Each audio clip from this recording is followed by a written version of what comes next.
Wake up, Casper! Time to scare people!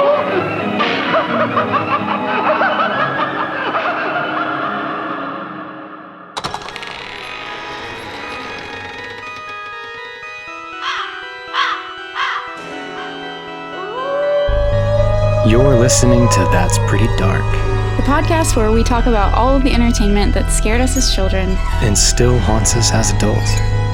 So grab your flashlight and join us as we take a frightfully nostalgic look over our shoulders and under our beds and in our closets. And together we'll realize, well, that's pretty dark. Pretty dark.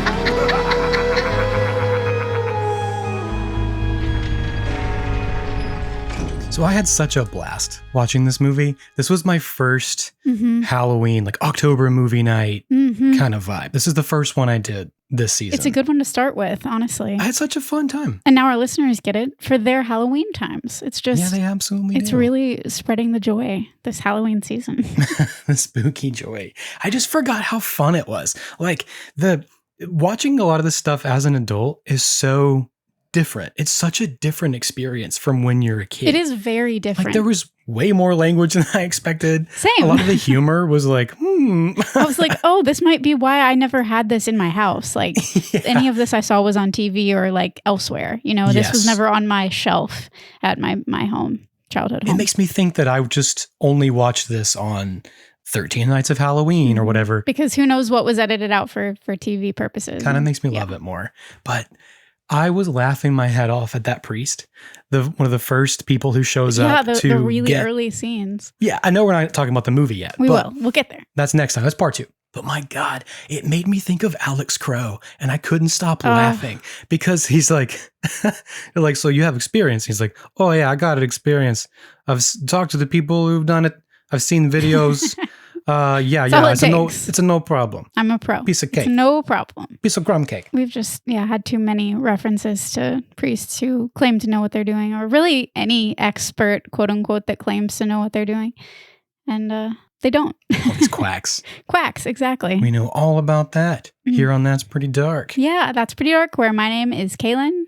And my name is Christian too here on this show. And also in my normal life, my average and daily existence. Today, we are coming at you guys with part 1 of a part 2 series around the 1995 gem of a film. If you haven't figured it out already, Casper. Casper, the freaking friendliest ghost around. That's right. I love him. This is our third That's Pretty Dark October. It is. So it felt like a very Casper Halloween, if you know what I mean. It just, hopefully it does to you too, listener. I know what you mean. We just felt like we had to round out the Halloween season with a really heavy hitter. Although we know that the Halloween season never really ends around these parts. Never. We keep it going all year long. All year long. We're pretty dark all year round. And loving it. But we know that you guys have your own seasonal spooky stuff to get to. Hopefully we're included in the lineup. But we will dive right into Casper and the history behind this character right now. I'm so excited because I have always loved Casper. It was a big part of my childhood, but I don't really know that much about the history. I just know I didn't either. I've known about the old cartoon, comic strips, etc. I've always been curious, but I never knew. I am pumped to learn. I've never known the timeline. I was very excited to dive into that, like the history really of Casper, because it's so rich compared to a lot of things that we talk about that were created in the 90s. Casper goes way back. Oh, yeah. But first, tell us about it. Just to get us in the mood, I'm going to hit you guys with a summary of the movie. And this one is straight from IMDb because I didn't do any more notes than were absolutely necessary in my current state. In the current state. Furious that her late father only willed her his gloomy-looking mansion rather than his millions, Kerrigan Crittenden is ready to burn it to the ground when she discovers a map to a treasure hidden inside. But when she enters it to seek her claim, she's frightened away by a wicked wave of ghosts. Wicked wave. Determined to get her hands on the hidden fortune, she hires afterlife therapist, Dr. James Harvey. Personally, I'd like to be an afterlife therapist. That sounds really fun. It sounds fun. To exorcise the ghost from the mansion. James and his daughter Kat move in, and soon Kat meets Casper, the ghost of a young boy who's the friendliest ghost you know. I wish I knew But him. not so friendly are Casper's uncles, Stretch, Fatso, and Stinky, determined to drive all fleshies away. Yeah. Ultimately, it's up to James and Kat to help the ghost cross over to the other side. It's a hell of a summary. I know. There's a lot that happens in this movie. That's true. It is There are layers far on more layers complex than I remembered. Stacks for on sure. stacks on stacks. There's a lot going on. There's a lot going on, but in such a short amount of time. I was so surprised. They that do it was cram it really, in. It's very compact. Yeah. In my sure. in my memory from my childhood, they were moving in as the new family, and they lived there for quite a while before any of this happened, against their wills. Only now as an adult do I learn they were hired, they moved in, and very intentionally are messing with these ghosts. Yes, it was the whole point. But I mean, I was very young. Casper, our 90s kid, Casper anyway, was released theatrically on May 26, 1995 by Universal Pictures. The film received mixed reviews from critics who praised its faithfulness to the source material, specifically Casper's portrayal as a character, which we'll definitely be talking about today. Yes. The visual effects, musical score, and the performances of the actors. Yeah, I'll say. But they criticized the dark story and campy humor. Huh. The film earned $287.9 million on a $55 million budget, which is pretty damn good. Pretty bonkers. Better than I thought. Better than most things we cover. I was impressed to read that. But like we were saying before, Casper had already racked up over 50 years of content by the time our film rolled around, and he has still been inspiring content in the 28 years since this film, meaning that Casper as an entity is nearly 80 years old altogether. And I think, personally, that it's about time we pay tribute to this Hall of Fame level spooky kid mascot and capturer of imaginations for almost a century. Casper, the friendly ghost. Yeah, God, I love to think of him like that. That reminds me of just how, like, when Cartoon Network got started, they were relying on all these old cartoons to, build out the network. So they could meet the tried adults, and true, the old familiar. Parents and their kids at the same time. Yes. So maybe that's part of why Casper did so well. There was a legacy to follow. Is because they were hitting the nostalgia of the parents and building out the 90s zeitgeist, as we came to know it. It's kids. very cool because it's a merging of, yes, exactly, that character, the history that a lot of the parents in the 90s had grown up on. And then it was just coated in like a layer of 90s paint, basically, because it feels very the 90s sheen. It had a 90s sheen to it. It's funny because unlike other characters who like Donald Duck's 50th birthday party or like so-and-so is 70 years old, it works for a ghost. Because you can be dead and be a ghost for 80 years. You can. You sure can. It works better in my the laws of physics interpretation are of reality. More appeased by Casper. The laws of Christian are more appeased. Fair enough. So I think we should begin at the very beginning, the genesis of Casper, shall we? No better place to start. Luckily, an author by the name of J.A. Hernandez compiled a handy little history lesson on his website. All right. So between that and Wikipedia, I think I'm covering most all of our bases here, and I'll be paraphrasing and intertwining both of these, so Sweet. Just bear with me. Born with. The story starts, as many do, within the minds of two creatives. Casper made his first animated appearance in 1945, but he was initially formed as an idea for a children's book. Okay. In the late 1930s, author Seymour Wright created the character, and cartoon animator Joe Oriolo illustrated it. But then World War II broke out, and Seymour Wright went off to serve time in World War II, where he was stationed on the West Coast. Man. Later, after D-Day, he served in Europe, and while he was away at war, and before the children's book was released, Joe Oriolo sold off the rights to Paramount Pictures' Famous Studios animation division for a whopping $175. That was at least a couple grand. Yeah, adjusting for inflation, that's about like $3,600 in today's money. Okay. So, okay. Not nothing, but when you look at where Casper's gone. But he did this without the other person's consent. Yeah, while he was gone at war.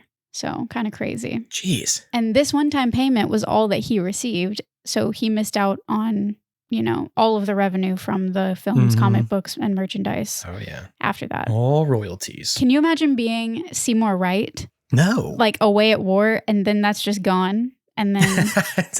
oh, man. The unfaithfulness of the people back home. Terrible. All these good men, our boys are off fighting, and everybody back home is just like, I'm marrying someone else. I know. It's kind of like that, isn't it? I sold our baby to I sold our baby. It's been sold. I sold it for almost nothing. Right. I wonder why. Yeah, I think everybody needed money in those times. So it was desperate act, probably. But I will say that the two men continued to work on Casper for a time, and they allowed Seymour Wright to write gags for animated shorts, and they allowed Joe Oriolo to provide illustrations before some others, such as Warren Kramer, took over. I wonder if that was sort of an understood, like, we're creating this to, like, make something of it. So if you get the opportunity to work with somebody, very well go ahead and pitch it or sell it, and then we'll do whatever we have to do. Maybe it was like an agreement. I'm hoping it was more like that. Because if they kept working together, I can't imagine it was like a bitter thing. Yeah. It just seems sad to me. It is sad. But yeah, you're probably right about that. The story then restarts somewhat with St. John Publications, and it's unclear to me how they acquired the intellectual property, but this was where Casper was first published in comics in August 1949. Oh, nice. And it ran for 5 issues until September 1951. And in 1952, Alfred Harvey began producing Casper comic books, which is the part of the story that becomes a little bit more clear. Okay. I also have to wonder if this isn't where the Harvey family name comes from in the film. Oh, I didn't even think about that. Might be why. That's got to be it. Harvey Comics is an American comic book publisher, and it was founded in 1941. And in 1942, it began its iconic shift to primarily licensed characters when it took over as the radio hero Green Hornets publisher. Okay. Yeah. And other licensed characters included Joe Palooka, Blondie, Dick Tracy, and other newspaper strip characters. Interesting. But aside from Richie Rich, who was a Harvey Comics original, Harvey Comics worked with Paramount Pictures' famous studios, a Frankenstein group of their own with staff and properties from Max and David Fleischer, who had originally adapted Popeye from the strip to the screen with moderate success, to license and bring many of their characters to life, including Casper the Friendly Ghost, Little Audrey, and Baby Huey. That's amazing. Wow. So a lot of these characters just joined forces within Harvey Toons. And then after a major purchase from Famous in the 50s, Famous cartoons were repackaged and distributed to television as Harvey Toons. Oh. And Harvey continued production on new comics and a handful of new cartoons produced for television. Oh. Casper the Friendly Ghost, who had been Famous's most popular original character, now became Harvey's top draw. The most famous. The most famous from Famous became the most famous from Harvey. And characters associated with Casper, such as Spooky, the tough little ghost, the ghostly trio, Casper's uncles, Casper's horse Nightmare, Hot Stuff the little devil, and Wendy the good little witch and all of her family and friends were then added to the Harvey line. Okay, I feel like I knew about Wendy. For sure. So these were all not part of the story originally. They all just became part of the Casper universe. They were part of the Casper universe, yes. They already were and any part of the spin-offs that came from that, they were all originally Casper characters. Wow. Those were. That's cool. So, like, some of them very recognizable in their own, on their own. I may have missed this. Did the book ever become something, or did they sell the idea before the book was ever published? I think they sold it before they published a book. Okay. I don't think that the book ever came to be. Huh. And if it did, somebody please correct me, listener, Darkling, fix it. No, I mean... So while Harvey Toons was trying to diversify the comics it was publishing with brief forays in the 1950s and 60s into superhero, suspense, horror, Western, and other forms, comics such as Harvey Thriller and Thrill Adventure, children's comics were the bulk of the output of Harvey Comics. That's cool. So they were trying to, branch out beyond just Casper and beyond just these licensed characters that they had purchased and acquired from other places. And they were trying their hand at different genres. But none of them really, really stuck the way that Casper did. Wow. Harvey Comics was active in the animation game from 1943 until 1967, but sadly, Harvey Comics went defunct in 2002. And Harvey Films now owns these characters.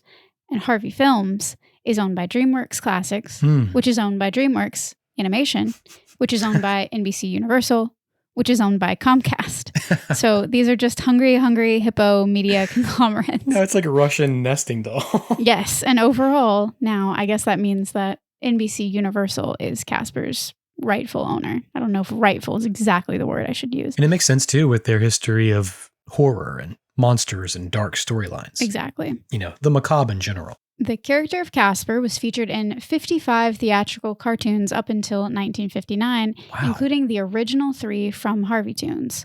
These included Casper's first animated cartoon titled The Friendly Ghost from 1945 and another titled There's Good Booze Tonight from 1948, BOOS.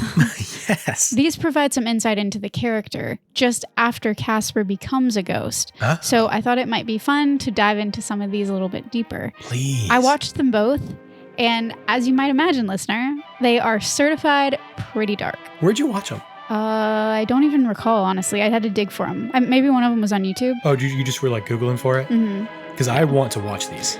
Yeah, listener, you can probably find them online, a little bit of searching. I told myself I was going to find them and watch them. I do recommend. It is an interesting addition to your spooky season lineup, if you're so inclined. Nice. And if you plan to watch them, spoiler alert, I will be sharing the plot of these here, so if you plan to watch them, then come back and enjoy with us. In The Friendly Ghost, the opening narration, which I quite liked, begins with, There are some people who believe in ghosts, and there are some people who don't. If you're the believe in ghosts kind, then this story is about one.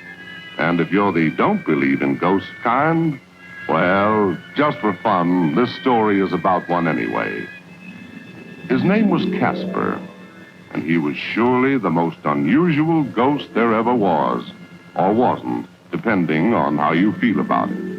Instead of seeking to frighten people with the other ghosts dwelling in this mansion, the narrator explains that Casper would rather make friends. And after a really nice sequence where the other ghosts scream and spook nearby homes, causing a swath of city to light up one window at a time, Casper pets and kisses the mansion's sleeping cat, tosses his little sack over his non-existent shoulder, and sets out to leave home on a search for new environments where he might forget he's a ghost, make friends, and see the world. I love that so much. He terrifies a rooster and a mole who needed to put on his spectacles to see the specter in front of him, which I thought was funny, and it reminded me again of Once Upon a Forest. We were talking about that. Yeah. He also spooks a Tom and Jerry-esque set of cat and mouse and a gaggle of hens who are clucking and knitting away. All of this unintentional fright depresses Casper, and he decides he wants to give up. And I guess I should throw out a trigger warning if the suicide of a ghost needs a trigger, which it very well may, because he lays down on the train tracks as a very vicious-looking train barrels toward and then passes through him. Of course. And when this doesn't work, he meets two children named Bonnie and Johnny, who become his friends. Hello. Hello. My name is Bonnie. My name is Johnny. What's yours? My name is Casper. Do you want to play with us? The children's mother, apparently widowed and impoverished, at first is frightened of Casper, but later welcomes him into the family after he unintentionally frightens off a greedy landlord who, unwilling to own a haunted house, A ghost! tears up the mortgage and gives her the house outright. Oh, man, I love cartoon logic. Yeah, me too.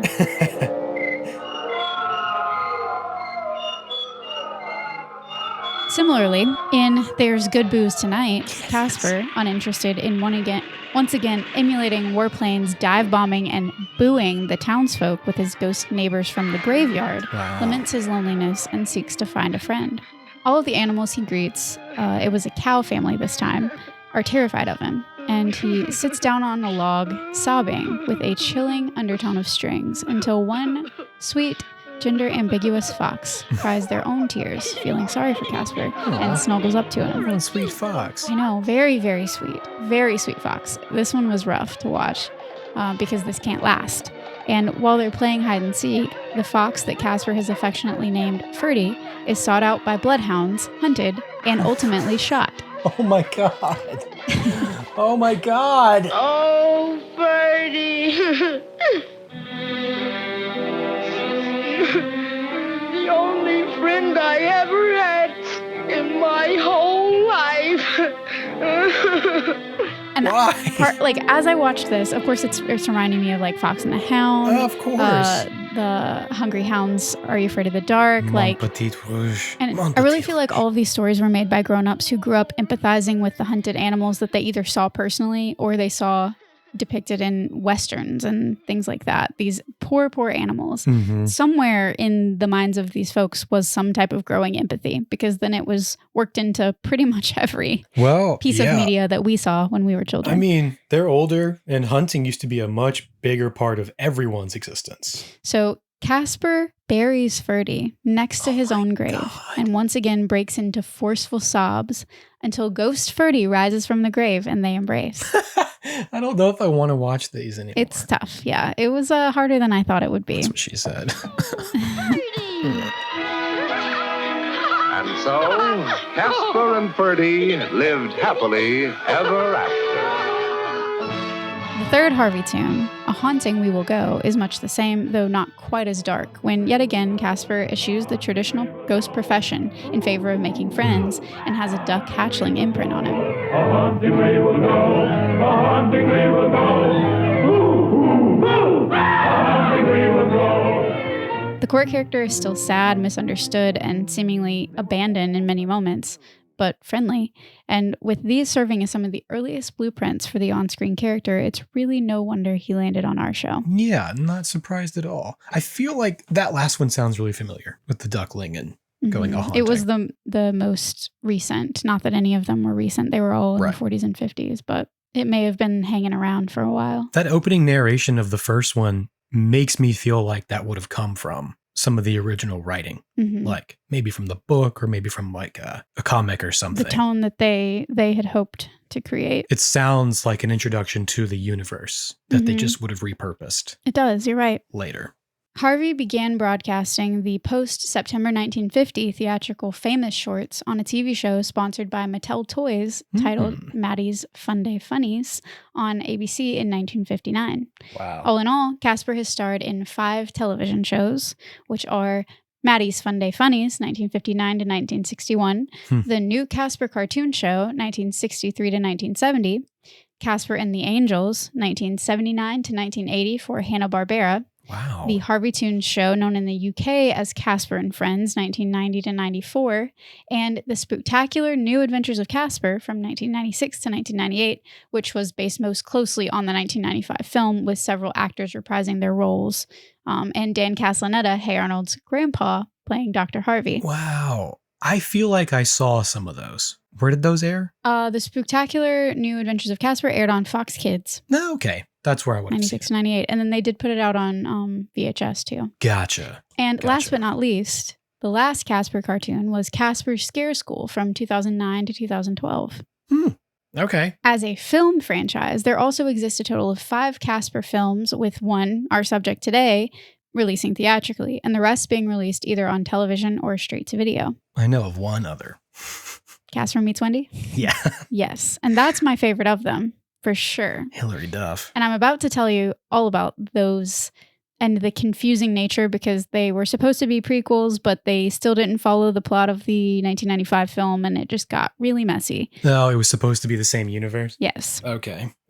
So in the late 1990s, this is after today's Casper, the Harvey Entertainment Company and Saban Entertainment produced 2 direct-to-video films released by 20th Century Fox Home Entertainment, with Casper, A Spirited Beginning in 1997, and its sequel, Casper Meets Wendy, in 1998, which is, again, my personal childhood favorite of the collection, starring Hilary Duff. Does he always meet these foxy ladies? Like I said, both of these films are often regarded as prequels to the 1995 film, but they completely contradict the continuity. Yeah. For example, Wendy's aunt, a witch named Gert, is not even consistent with the comic character's name. And Gert in Casper Meets Wendy is played by Kathy Moriarty. Oh. Who plays Kerrigan in Casper in 1995. Yeah. Wow. What a tangled web this is. That is a tangled web. These 2 Woven in films mystery. were not well received from a critical standpoint, which supposedly led Universal Studios to cancel plans that they were making for a sequel to the theatrical film. Wow. I think that's silly, because they totally could have redeemed it, if not redeemed those 2 films. They were so out of left field. They weren't even close to the 1995 film. Yeah. They could have just started from the 95 film and made a sequel. Franchises relaunch all the time. I really don't know why.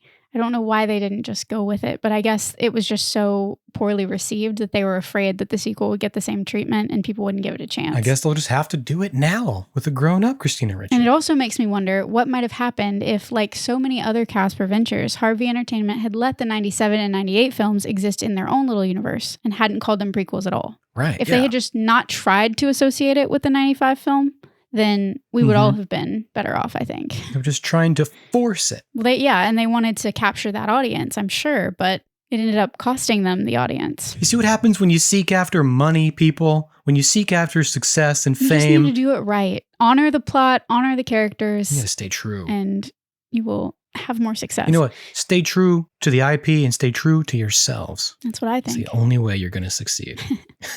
That's our message today here on That's Pretty Dark. Won't necessarily lead to fame and fortune, but at least you'll feel good about yourself. It would have at least led to a better Casper movie. Or just a sequel of one that was really good in the first place. It's a win-win-win. In the early 2000s, Harvey Entertainment returned once more along with Mainframe Entertainment with a film released by Universal Pictures Home Entertainment entitled Casper's Haunted Christmas Aw, in 2000. I want to watch that. Unlike the 3 previous films, which were live action, this one was completely computer animated. Oh, okay. This was also the last Casper film to be involved with Universal. Mm. In the mid-2000s, a second computer animated film was made for television, produced by Moonscoop, and released by Classic Media. This was Casper's Scare School in 2006.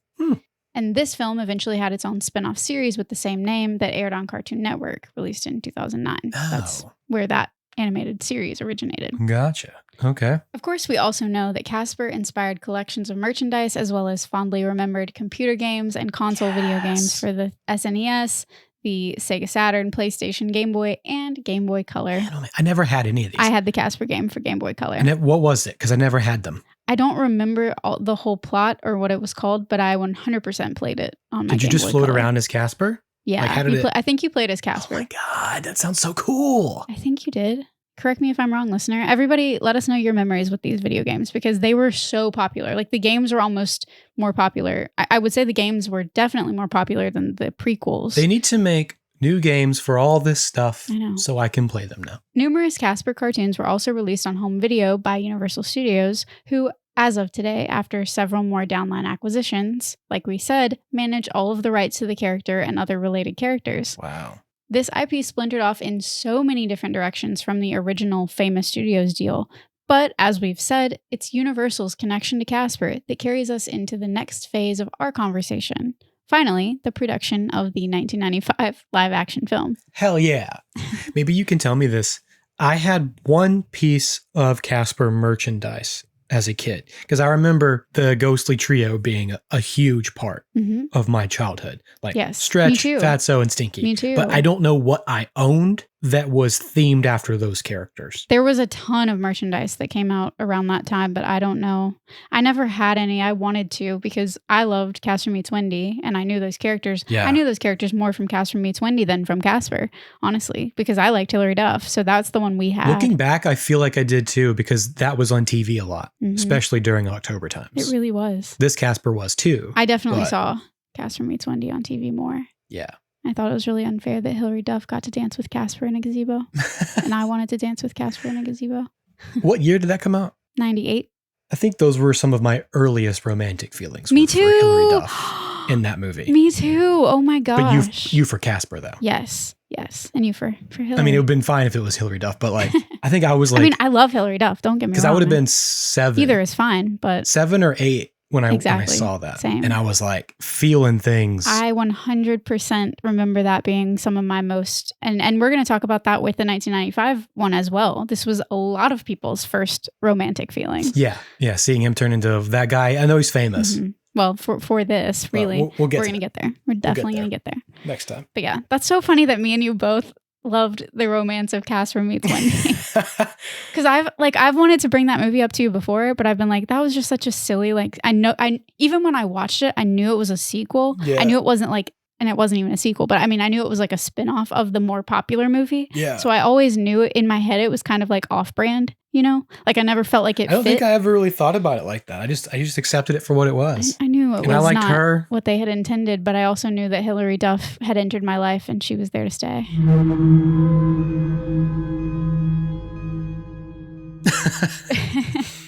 It's wonderful. But yeah, so I was walking back to the couch and I felt like these fingers swipe on my neck and shoulder. Well, you like very distinctly. You're bringing this up because we just took a break. We did. And while I was washing my hands in the bathroom, I felt a very distinct little boop poke right underneath my left shoulder blade. Just a boop, like right. It wasn't like a boop on the nose. It was like it was just a little little nudge on my left shoulder blade, like, Poke, hey. And then you. It felt like 3 fingers. Yeah, that I don't like at all. Like I was walking I don't like around that my table at all. and something reached out to Casper? to touch me, right? Casper, are you with To us? like grab me or stop me.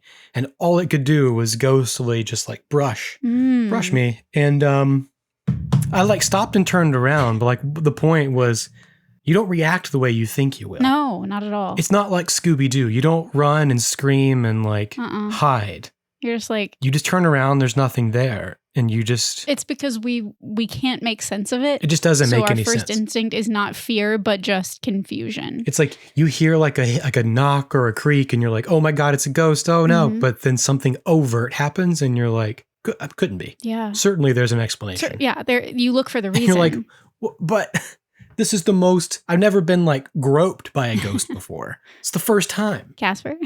Hey, Cass. Of all the times to be talking about a friendly ghost, I sure hope that this one is. The number of times, though, that I wished I could meet Casper. Same. That he would be my friend. Same. I wanted to be Casper's friend. That he would choose For me. sure. And I don't think we're alone in that. I think that there have been decades of children that have wanted that. I think so. Because he's just so darn friendly. Who wouldn't want Casper as a friend? So darn nice.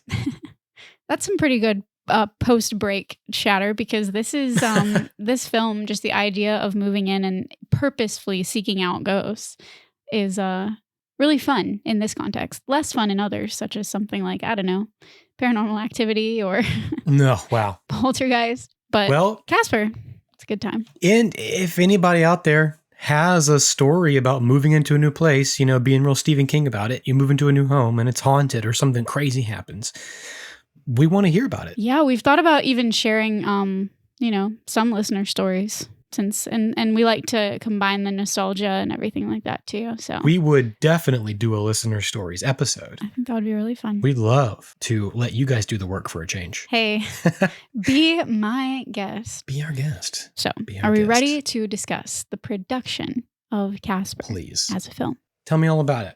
In the early 90s, with the most recent mainstream on-screen Casper media being over a decade old at that time, a deal was made for this infamous live-action feature produced by That's Pretty Dark regular Amblin Entertainment. Yeah, buddy. Executive producer Steven Spielberg hired Brad Silberling as director, making it Brad's feature directorial debut, as he'd come from a background directing TV series such as Alfred Hitchcock Presents, Doogie Howser, MD, and Brooklyn Bridge, which is where Spielberg first saw his work. That's cool. Casper opened many new doors for Brad, and he went on to direct dozens more projects, including City of Angels and the 2004 Series of Unfortunate Events adaptation. Yes. God, I love that movie. One of our mutual favorites. But I hate City of Angels.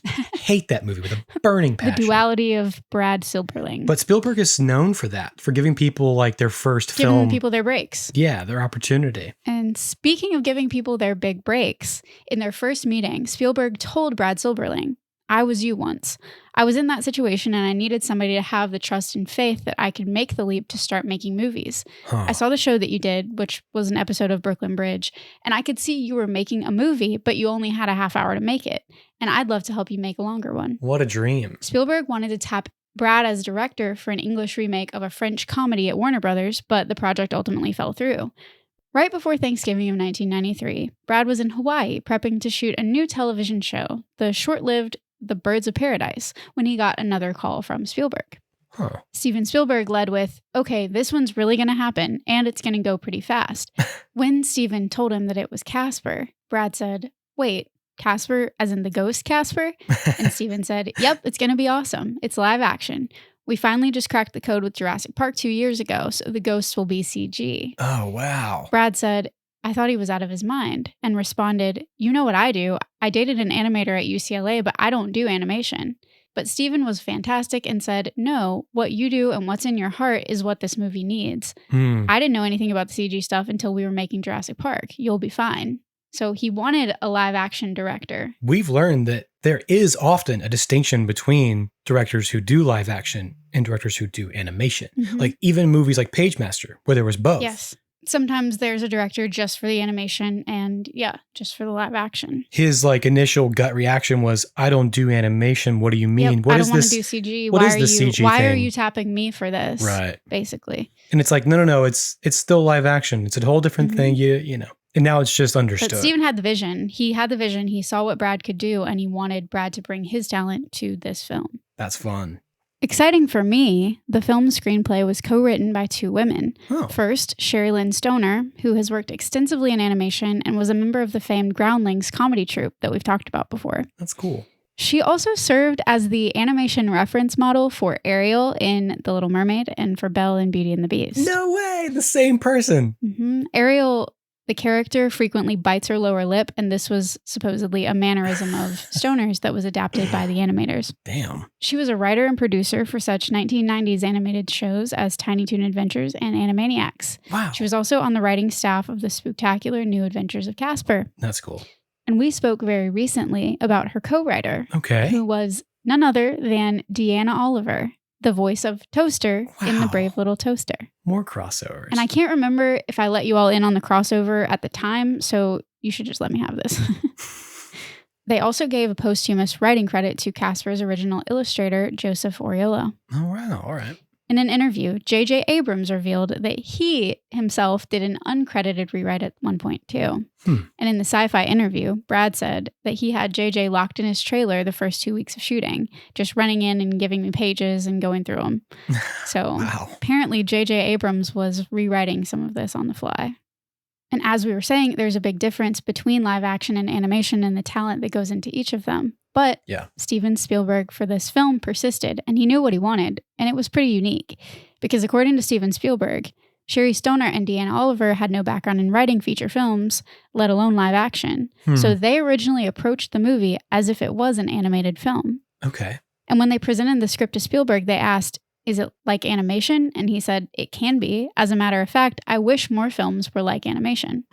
So he wanted the live action director to direct it like a live action. And he wanted the animation writers to write it like an animation. That's cool. And I think it paid off. Yeah. I like that. The writers really had no limits on their script, and they saw only Dr. Harvey and Kat as the live action characters, Yeah. while everybody else around them were portrayed as over-the-top cartoons and used a lot more toon logic throughout the story. I like that because then you don't limit yourself for the story and the possibilities of what, you know, you imagine live action to be.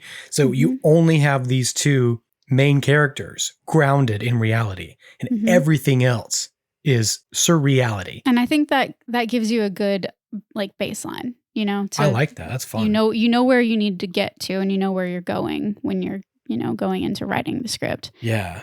And I think That's this was cool. especially the right approach because they had so much of blending the cartoon history in with this more cynical 90s voice. Yeah. Oh, love 90s cynicism. Oh, yeah. That's what I was raised on. Same, all of us.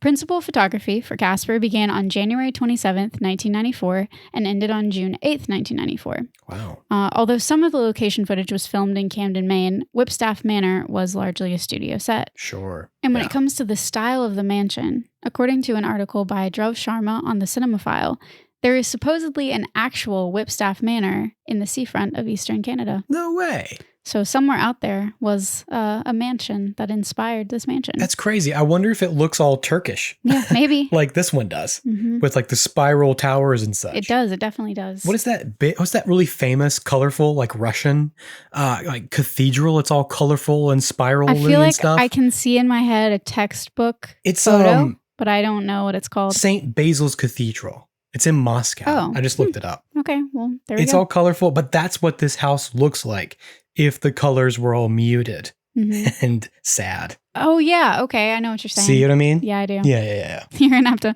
listener goes, opens Google, Googles Look up Saint Basil's Cathedral. Saint Basil's Cathedral. But yeah, I was just surprised. It doesn't look the way I remember it, Me neither, really. the mansion. But I have a fun fact that also came from this article. It's one of the more famous fun facts from the production of Casper, so you may already know it if you're familiar. How famous and fun is it? But I think it's pretty cool because the set was at least somewhat repurposed and used for the Backstreet Boys' Everybody Backstreet's Back music video, which premiered in 1997. It ain't my fault. Look! The bus broke down. I'll get it fixed. Y'all just chill here for a minute. I'm honestly, this place is creepy. Look! I'll be back. Backstreet. I just thought about that because I was doing research for Thriller, and I was thinking how Michael Jackson did his Michael Jackson's Ghosts Haunted House music video. And I was like, what else am I thinking of? Oh my God. The Backstreet Boys Haunted House music video. That scared me too as a kid. All right. So they used this set? They used this set. That's fun. Actually, I do like that video. That's a cool video. I like the video too. That's wild. You can even see, because the floor is very like distinct. That's how you know that it's the set of this. So Tim Burton's spiral tile dream. that's it. I need to watch that. Again, I need to look that up. Brad Silberling in his interview compares the hectic process of filming Casper to the infamous production of Jaws. Brad said, Steven made Jaws one night at a time. Yes, there was a script, but they ended up basically improvising every night over dinner. And Carl Gottlieb would then capture their improvs, and the next day they'd go to work. Wow. So in his mind, it's a totally valid way to make a movie. That's fun. That's crazy. It sounded, the tone of this at least, like Brad doesn't think this is a valid way to make a movie. And I can attest, and you can attest, that it's really hard to make a movie like this. The only way you can make a movie like that is to have a team of geniuses and a shit ton of money. Or you can do it like we did with no budget and moderate intelligence, and it comes out okay. Moderate level. Yeah, I mean, we did it. We did it. We did it okay. And honestly, I get it. Like you want things to be improving. You want to be getting feedback in real time, and you want to be able to fix what doesn't work. And yeah. So I understand that. And it's almost more like how they do TV. So it's almost like making a movie the way that they make TV. Right. A lot more fluid. Mm-hmm, mm-hmm. And if you can't make changes and like improve things on the fly, like adapt to the actors and take advantage of the other creative minds in the room, how good could it really be? True. At the end of the day. Principal photography was also slightly deferred by the Northridge earthquake in 1994, which could have spelled disaster for the already constructed sets at Universal. Oh. But despite its devastating effects throughout the city, the natural disaster actually improved the crumbling old manor house interior where the vast majority of Casper takes place. Wow. Brad Silberling said, it was kind of awesome because the only thing that happened is the set had gotten more cracked, but they were structurally safe, and so they got started. That's awesome.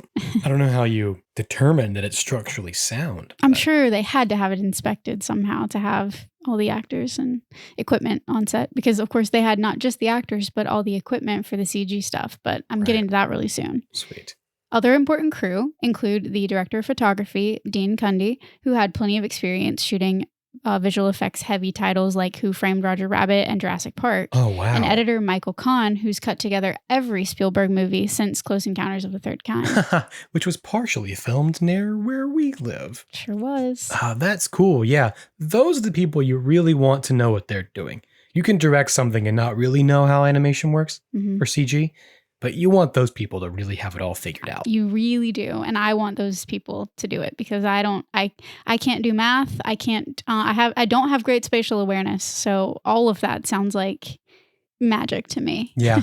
Like the first time as a DIT, we had a green screen. The DP was like checking with me to make sure that the green levels were accurate. The color was like, right. And you're like, sure. Yeah. Looks right to me. I was like, this is actually my first time doing this. Brad Silberling said that the editor, Michael Kahn, found the whole experience restorative. He said Schindler's List was such an emotionally taxing movie for them both. Oh, right. And he felt like he went into a bit of a depression when the movie was done. So he was constantly like, oh, this feels great. I'm so happy. This is such an enjoyable film and enjoyable process. And God, I'm not surprised. Yeah, if you're editing Schindler's List for, 12 hours a day. That movie. I'm sure Casper feels like a breath of fresh air. Absolutely. Yeah, I would think so.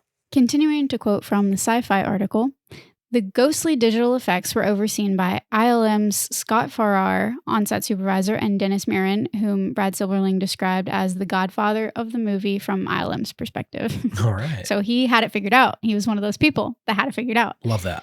Brad also sought out lessons on the fundamentals of animation from Amblimation alum Phil Nibelink, director of An American Tail, and We're Back. Remember him? We talked about him a lot because I also struggled to say his name. Yeah, I remember the name. Yeah. Brad said, essentially, this was a movie that I directed twice, once for 96 days on set, and then the rest for the next year and change to get all the animation done. Oh, yeah. Wow. Brad explained, when it became clear that the visual effects allotment would invariably go over budget during the storyboarding stage, Spielberg assured the young director. He said to me, you have a gift for staging and you know how to work with the camera. Do nothing differently. The only challenge is you know where the ghosts are going to be and you're going to have to really be able to communicate that to everybody else, especially the actors. Right. On day 65 of the arduous shoot, Steven Spielberg stopped by the set to check on Brad and give him a little pick-me-up in the form of a joyride around the Universal lot. Brad said that he'd had the first before-market GPS, and so they were just following the GPS. They drove by the Psycho House, and they went all around the Universal lot. Wow. Brad said that Steven was wise, and he was trying to distract him and gave him a little bit of, good vibes. Sure. Brad said, I couldn't have had a greater cheerleader there to go through a totally unknown process, but a really glorious one by the end. What a nice time. He admits that the learning curve turned out to be vertical, and it wasn't a slant, it was just straight up. It was the same trial by fire that Steven Spielberg had experienced on Jurassic Park 2 years before, so he was in a very unique position to understand where Brad was coming from. I was going to say that Spielberg's way, just straight up, like a rocket. Brad said, the kitchen sequence in Jurassic is one of the most extraordinary suspenseful things ever. He didn't even know if the dinosaurs were going to work, but again, it's the ballet that he shot, hoping and anticipating that these creatures would make their way in the way he was hoping. Yeah. And that's what he was telling Brad during this day off. Yeah. Wow. Telling them, make them fit into your movie. Don't go the other way around. Okay. Essentially saying, don't make the movie around them. Make the ghosts fit into your film. And I can fully see that in the final product. For sure. It took immense talent on both Brad's part and the parts of the CG animators because it fits. It's so believable. And for it to have been one of the first of its kind with CG mixed with live action animation, it still holds up today. It holds up, dude. I was so impressed by it. It is so pleasant to watch, just all of the visuals. Yeah. And it's so seamless that it's even more impressive that this was just the cutting edge, the earliest examples that we have of this type of mixed media. And of course it was Spielberg involved with everything, overseeing it. Christina Ricci spoke briefly about having to act with the maquettes and tennis ball creations in an interview for E! Stating that once she knew her eyeline, she didn't find it especially difficult because they all kind of learned tricks for how to best work around it. Right. And of course, this kind of sounds old hat now to us and a lot of you listening probably because we see so many films like this. But back then, it was groundbreaking. Brand new stuff. Yeah, eye lines really hard actually in film. Sometimes you have to cheat eye lines for real actors. Eye lines are difficult. Looking at each other. Sometimes if you look at actors and they look like they're not looking at each other, it's because they got the eye line wrong. Mm-hmm. It's a very simple, subtle thing, but it's so noticeable on screen when it's wrong. But if it's that hard with real people, imagine how hard it is with something that isn't there. I can't. Frankly, I can't even imagine. And listener, if you're not super familiar with the filming process, a lot of times the coverage that cameras will get, they need, angles where they can't have all the actors in frame or they can't have all the actors on set. Yeah. So they're getting coverage based on it's piece by piece by piece. So they don't always have the actor to look at. It's not as simple as a play where you have everybody in one place and the cameras are just circulating around them typically. Well, normally that's where you have a stand-in. Yes, that's when you'd have a stand-in. Yeah. Have you ever wondered why that's a job on a film set? It's a very important one. They're called second team. And speaking of being groundbreaking, this film, which was released just a couple months before Toy Story, made Casper the first CGI lead character in a film. No way. That's awesome. And according to the LA Times, its effects required an equivalent of 19 million floppy disks to create. Oh my God.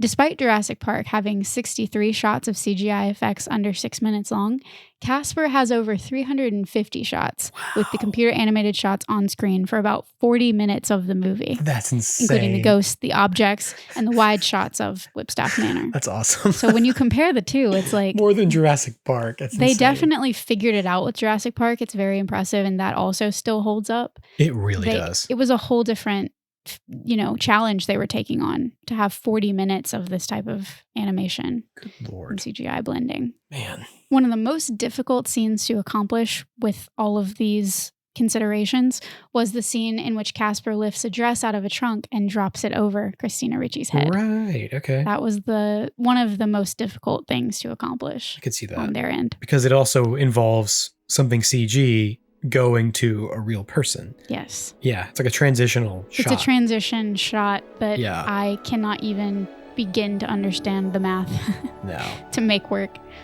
As we always do, we need to mention the music in this film. Yes, please. The soundtrack was composed by award-winning composer James Horner, and we talk about him all the time on That's Pretty Dark because he's an Amblin favorite from An American Tail and The Land Before Time. I love James Horner. The track One Last Wish would go on to accompany Universal Pictures' Logos Through Time montage as part of their centennial anniversary.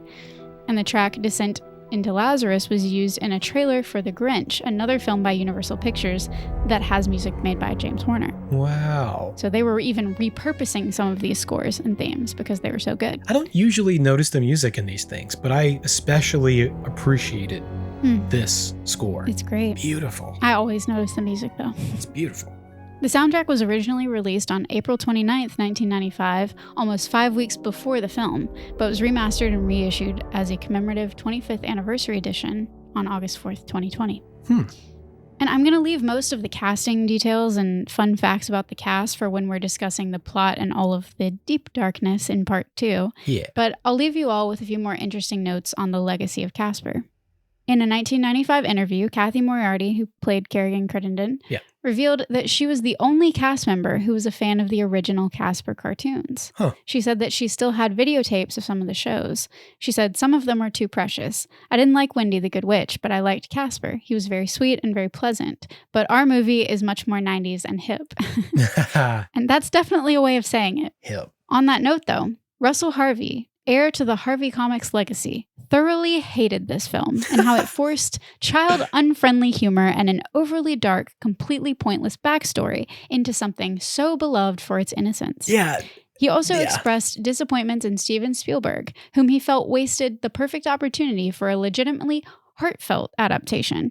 And to that I say, excuse me, Russell, but have you ever seen those first 3 Casper cartoons ever in your life? Heartbreaking. I would assume that you have. They're dark. Are you telling me that Sound like they're dark. Are you telling me that this was more dark and difficult to watch than those were? Maybe because it was live action. The live action adds a layer of reality, obviously, but like the tone, I would argue, is far darker in a couple of those cartoons. I'd say so. As kids who grew up with the darkness of the 90s, we would say that those earlier bits, much darker. I think that the real kicker for Russell was that this film was the first piece of Casper media that finally constructed a backstory for the character. Right. It's the only time up until this point in his 50-year history that Casper had that the question of his death is actually addressed, despite earlier attempts by Harvey Comics to simply claim that Casper was born a ghost of 2 ghost parents. Yeah. Okay. So, I mean, we'll get into all that with part 2, but I was thinking that it probably had a lot to do with the Casper origin of how he became a ghost, which, knowing that it was never fully fleshed out, I also feel like I don't know how I feel about giving him that human backstory. I don't know. I'm gonna have to process this now. I think they had to. I feel like for the audience at the time, I feel like they had to. It was an opportunity to do that. I could say that. And I don't know, maybe I just feel that way because that's how I know it and because I grew up knowing the backstory. Yeah. But a lot of people didn't, and a lot of people didn't like it. Let us know what you guys think. I might prefer the other. This is also the only film to have Casper on screen in his human form. Wow. Okay. So that adds, again, another layer of reality, and you're imagining that this child, passed away unexpectedly and far too soon. Very, very sad. But without that live action nod to Casper, it would have deprived a lot of 90s kids from their first crushes and romantic aspirations with the Can I Keep You scene, which we will talk all about in part 2. Yeah, it being live action, there's just so much potential there for realism. So I could see where their approach to it is, what's the most realistic thing we can do to make this a believable story? Well, let's talk about how he died. Yeah. Let's give him a reason to be a ghost, right? I mean, we talked about that too. They needed some elements that grounded it in reality. Yeah. That was part of the magic of this, milkshake that Steven Spielberg was mixing up. Yeah, I think you could still have him be temporarily human and everything without it. You could even have the whole story without knowing exactly how he died, but I could see where they would just... The implication could be there, and you don't have to explain it. They could have discovered the whole laboratory, right? It could have been a whole like, ooh, we're all learning this together. But I get why they did it. You seize upon the opportunity. The 90s was about bringing a lot of things into sharp focus of harsh realities. And even Casper did not escape that fate. Yeah. It's why we all are the way that we are. In very deed. So with that, I am going to leave off and leave you wanting for details of all the pretty darkness of the plot of the film Hell yeah. and the film's reception and any more hair-raising details that Christian and I can dig up for our Halloween extravaganza of Casper Part 2. Yeah. I can't believe we are 3/4 the way through. It comes and it goes so quickly, doesn't it? Every single year. We said that last time. It always goes by way too fast. I feel like I missed October. I missed Halloween. As much as I want to hang on to it, I think it's always going to feel like I missed it. I think every time. Because I'm just trying so hard to hang on. Youth, life, October, Halloween. Woo! And if that's not the Halloween spirit, I don't know what it is. Hear, hear. Well, thanks for spending your October with us. We hope that we are making it worth your time. We hope that you're enjoying yourselves and getting your spook on. Get You know? that spook on. That Get it on. freaky 90s Halloween party vibe. Like the end of this movie. If you're enjoying this October with us or you enjoy our content in general, it's a great time. It's just a wonderful time of year, isn't it? To be giving The most giving to others. And spookiest if you want to give to time us, of the year. you can join us on our Patreon at patreon.com/TPD podcast. It's only $5 a month. We do have a couple new patrons to thank. We sure do. Thank you, Chris C. and Theo, for your contributions. We really appreciate you. Thanks for everything. You guys are great. Thank you both. And I hope you're enjoying the Ghost Story series that I'm doing and having as much fun with it as I am, because it's been a blast.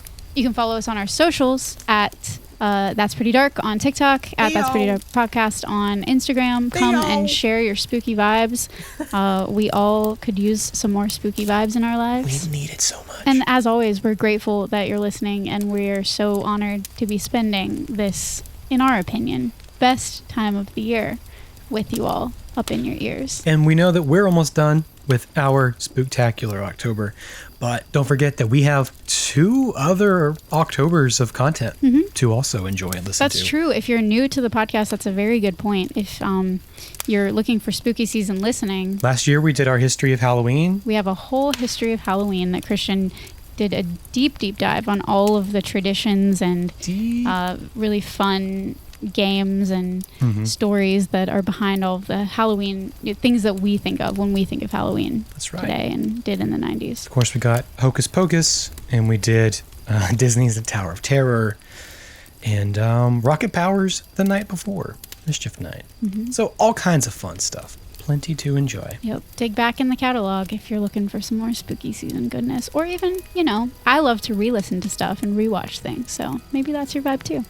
We just want to make sure that we're making it the spookiest For sure. season for you. We want you guys to have the best Halloween you can possibly have. We really do. So much it hurts. Yes. All right. Is that all we have? I think that's it. Wow. Okay. Well, join us next week for part 2 of Casper. It's so rare for us to be able to say next week. but Next yeah, week. Join us I next week. know. It's always next time. Thanks, guys. Bye.